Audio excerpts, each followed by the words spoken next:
In the riveting documentary Her Majesty the Queen, behind closed doors, ITV opened a window into the compassionate and resolute efforts of Queen Camilla, who has steadfastly dedicated over a decade to supporting survivors of domestic violence.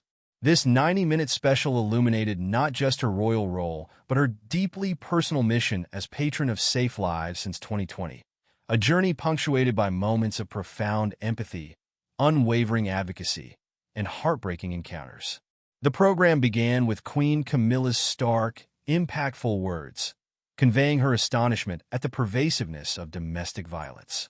With sincerity that resonated across living rooms, she said, "I was shocked by how many people are affected by domestic abuse." Her voice, layered with emotion, laid the foundation for the documentary's powerful narrative, a call to break the cycle of silence surrounding abuse.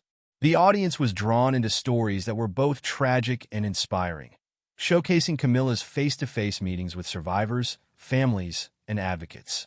A highlight of the documentary was her meeting with Diana Parks, a mother whose daughter Joanna Simpson was brutally murdered by her estranged husband. The rawness of this conversation, punctuated by the shared grief and hope for change, revealed Camilla's genuine commitment to her cause. The Queen's eyes, visibly glistening, spoke volumes as Diana recounted her daughter's story, a moment that left viewers speechless and resonated on social media long after the credits rolled. Social media became a vessel for public reaction, with posts filled with gratitude and admiration for Queen Camilla's courage. "She's more than a figurehead. She's a force for change," one viewer tweeted, capturing the sentiment of many. The documentary didn't shy away from showcasing the difficult truths, highlighting how Camilla's own emotions surfaced during public discussions, proof of how profoundly these stories affected her. Reflecting on her initial meeting with Parks, Camilla recalled being overwhelmed by the sheer resilience of survivors.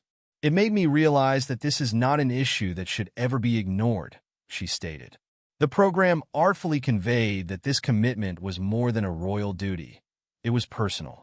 Her advocacy was driven by a desire to use her platform to spark conversations and catalyze change, aiming to dismantle stigmas and support all victims, including those often overlooked, male survivors.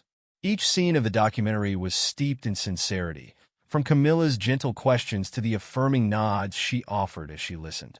The program did not gloss over the harsh realities. It aimed to inform and impassion its audience. It highlighted statistics that are rarely confronted head-on in public discourse, underlining that domestic violence affects millions regardless of status or gender.